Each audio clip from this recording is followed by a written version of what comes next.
Forge of Empires. It's a web game. You can get it online.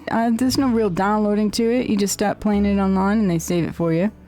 I've been playing it for about a week and I've got a lot done in a week. You start out with a town hall and the process is you build. They give you, let me see, if you start with the building, they give you little bits of land, these little squares.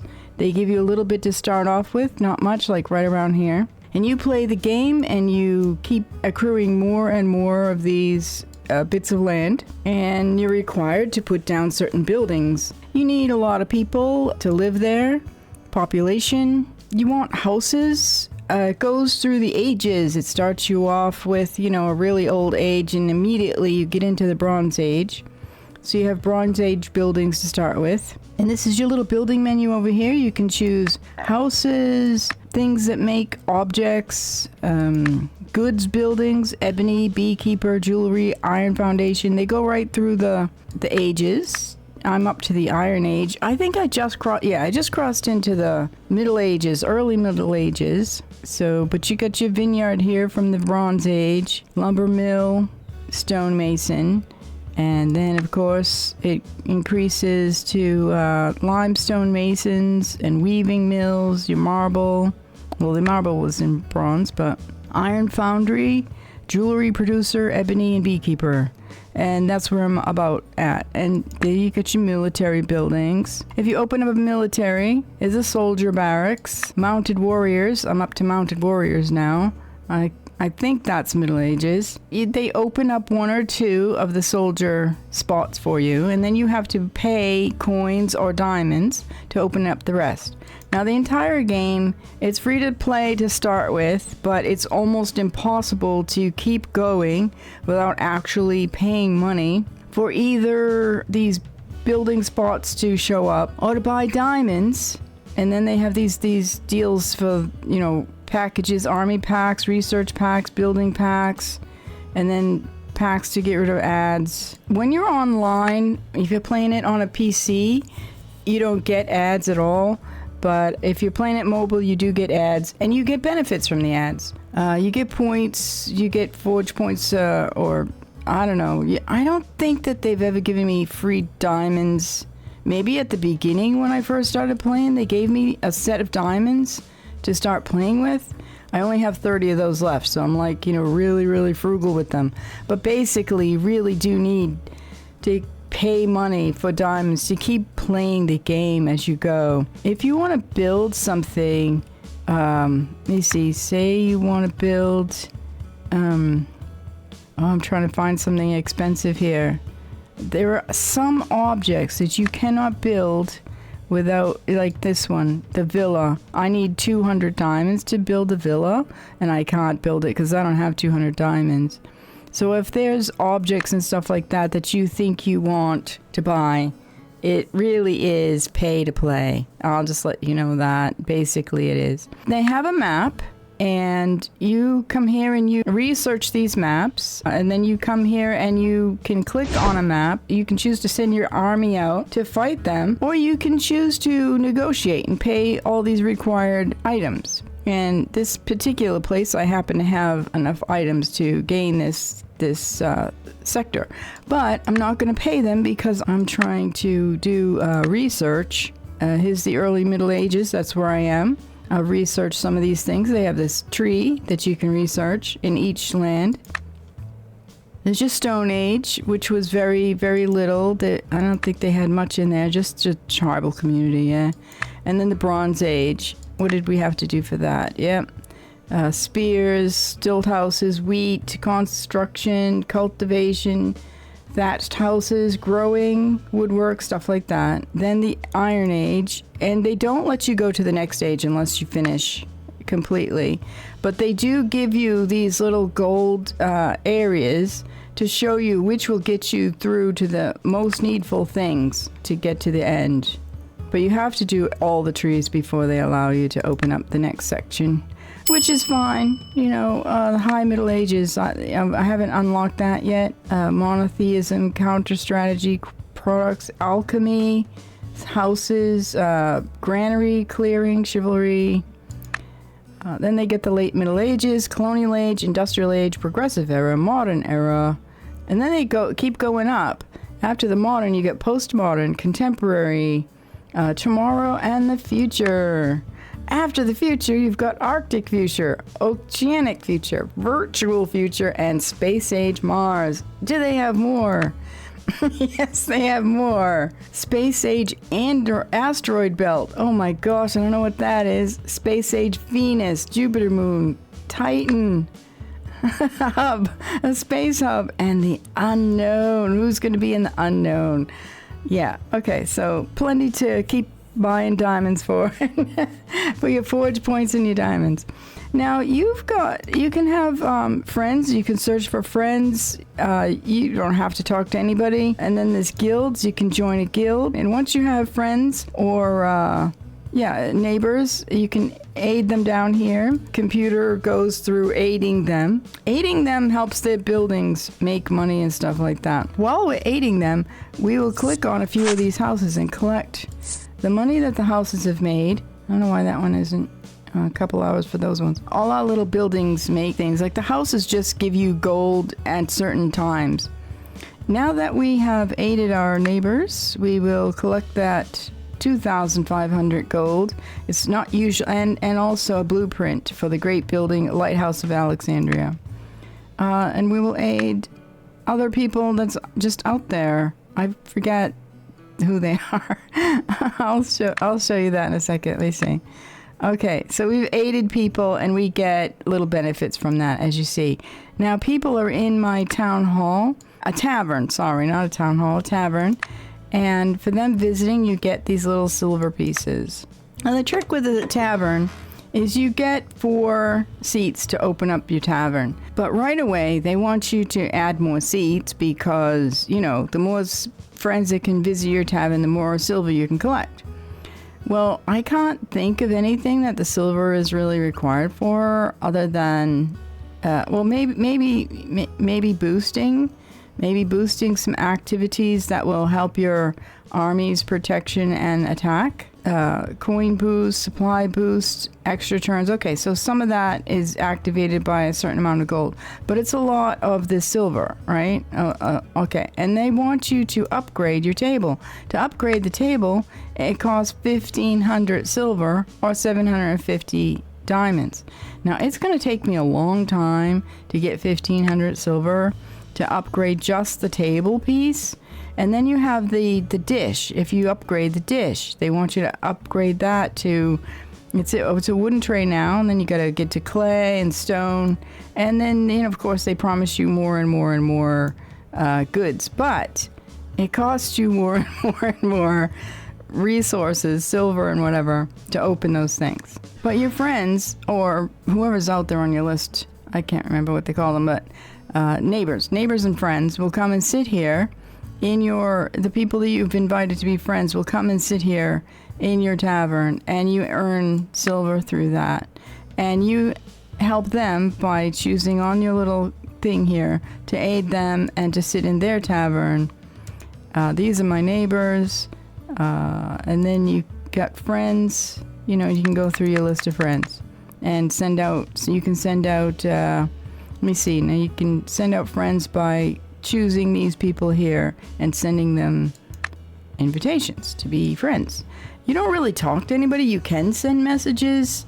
There's a little message thing that you can send messages to, or you can come up here to the right hand corner and show chat, and people can write what they want in the chat, ask for helping, talk to each other, I don't know, that kind of thing for help in the game.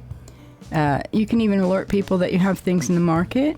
If you need items to help, this is the merchants can help send you out offers and stuff like that, and you can, if whatever you need, you can buy stuff. You exchange goods for, you know, each other, and it helps you get the things you need to be able to build your things and do your research. Let me see, economics. I need for opening up economics, I used my forge points and I finished the research. But I need to pay so much more jewelry and so much more dye, which I do not have, to open that up. Yeah, so to get dye and jewelry, you need one of these buildings. Like this one's marble, this one's a vineyard, this one does my jewelry. Now I can make my own jewelry, it just takes time. But I have no building at all built yet to make dye with, because I've filled up all my spots with other things that I've needed to produce population. And when you build a warrior stable or a vineyard or a butcher, these things will make you supplies or, you know, create warriors, but they cost to build them. They cost you a certain amount of people. You have to have enough population in order to even open up the places where you can make supplies and stuff like that. Now, you click on the buildings, and it collects the items that you've made. These are all supplies. We'll go through these, collect them all. This is my aviary, and it's from the Iron Age. And when I click that, I can choose for it to make me 1 medal per hour, which you need for opening up new lands when you don't have diamonds or gold. It makes supplies, a certain amount of supplies per hour, a little bit of gold if you want in 8 hours. If you're low on gold, you can have it produce some gold for you in 8 hours, or forge points in an entire day. But it's only 2 forge points. I usually have it choose medals, because those medals, I've only got 16, but I had 201 medals yesterday, and I was able to buy this back piece of property so I could stick this privateer's boathouse on it. That privateer's boathouse is going to give me 2,000 gold per day. It's a quaint little game. It's lovely. The only thing, it's very annoying because, you know, you have all these ideas of where you want to build stuff. There's a little close up there. And you need property, and you need all these buildings must be touching a road. You could get rid of the roads, but then they wouldn't work for you. They wouldn't produce anything. There's my lumber mill. There's a little trading post down here, which doesn't do anything. It creates gold for you, forge points, honey. I don't know what that thing was in there. I don't know what that is. But the permanent effects is joy, defense, population. Gives me a little bit of a bonus for attack if I try to get plundered or something. People can come here. Your neighbors and I think other people can come here and plunder you. But if you have a building like, let's use my tannery. I can't remember. I forget which ones. I think it's the goods buildings. Ebony, beekeeper, jewelry. Okay, save the jewelry. On your big map. Where's your big map? Here, I'll show you. Okay, here's my lands that I've conquered. And here, down here, it says this one's good for jewelry. So it's got something on the property, gemstones on the property, that helps me produce my jewelry. I could produce jewelry without it, but not as fast. And it's still pretty slow. And then over here, this one just gives you extra supplies. This is my iron up here. It has iron deposit, so if I have an iron foundry, it helps me produce more iron foundry. In every section that you open up, like say these 3 here were one section, these 3 here are another section, these 5 here or 6 here, these are all another section. This one's going to open up. When I get that'll open up a new piece of property for me. That one will open up a new piece of property. This one will open up the ability to make more gold. And up there, I think that's granite. I think, yeah, that one up there is granite. But you only get, in every single section that you open up, there's only 2 production things that you can gain. So you want to keep on opening up more and more and more property. Now this map, I'm just playing solo, so you're not hurting anybody by negotiating or fighting with these to open them up. But you can join a guild. There's a guild battlegrounds. You can get quantum incursions. That's some sort of battle, I think. I'm not sure. This one here is guild expeditions. They go on expeditions to do things together and get rewards for that. Here's a harbor. If I click on this, I can create a settlement of people. I can choose Vikings, I can choose feudal Japan, I can choose ancient Egypt. And if I start creating one of those settlements, and you can do more than one later. Once you get it done, it goes away or something, and you do the next one. And you go through a series of requirements, and you fulfill the requirements, do the puzzles, pay the supplies, whatever, and you build your settlement. And it's like a little mini game sort of thing. But in order to do that, you have to have the diamonds or supplies in order to do all the puzzles and whatever. So I can't do it at all. Over here, I have the castle system. And I need more castle points. Every day, 24 hours, you get a few castle points in this little chest every day. I actually forget. It just unlocks more rewards and boosts and stuff like that. And you want boosts to increase your attack capabilities when you go to the map, or defense capabilities to protect your town from being looted. If you get looted or plundered, somebody can come in here and take the objects. If you haven't collected them yet, here I'm going to product some. Then somebody could come in and loot at least one building. I really don't know how many they can loot. I think, let me see now. All right, we'll go to this person's, this is this person's neighborhood. This is their land. And look at how advanced they are. They're very well done. Look at that. All these pieces. And it's beautiful. And they must have played a Halloween game to get this stuff over here. There's plenty of events through the year that they have you do. That there's different objects and buildings that you can accumulate and accrue. Let me see now. Okay, so actions. This is the only actions I can do. I can help this person, but I can't plunder them. I wasn't going to plunder them. I just wanted to show you that you could do it. Try this guy here. Yeah, okay, so this one's ready to be plundered. This is this person. He's a new player also, you can tell, because his buildings are Bronze Age, Iron Age, that kind of thing. Middle Ages. Now, see, if I come over here, I could aid him, but I could also attack and plunder. So that gives you that button there. And I suppose if there was anything for me to collect, that plunder button would be lit up. And I could click it and just take his goods for the day or something. But I'm not into doing that. I will never do that. Go through the story and you fulfill these quests. And you have to finish a 4-hour production 2 times. Infiltrate 3 sectors on the map. Acquire one of the sectors on the map. Side quests. Research economics. And then there's these daily quests, at least for now. These are very difficult because they cost a lot of resources, but they'll give you medals and castle points as rewards in the end. Some things are very doable, donating 80 goods, pay 38,000 coins, but if you don't have these things, then it's expensive for you. There's one, now you can exchange them, but I find that only about half of them are easier to do. Some of them actually require you to spend diamonds to finish. There's a puzzle thing that they give you, and you have to work it out, and your answers cost diamonds to offer the answer. So this game is very clever in making you spend your resources in large amounts so that you need more resources in order to play. And of course, if you don't have them, most people are going to be very impatient and pay the money for the diamonds or the forge points to be able to get them.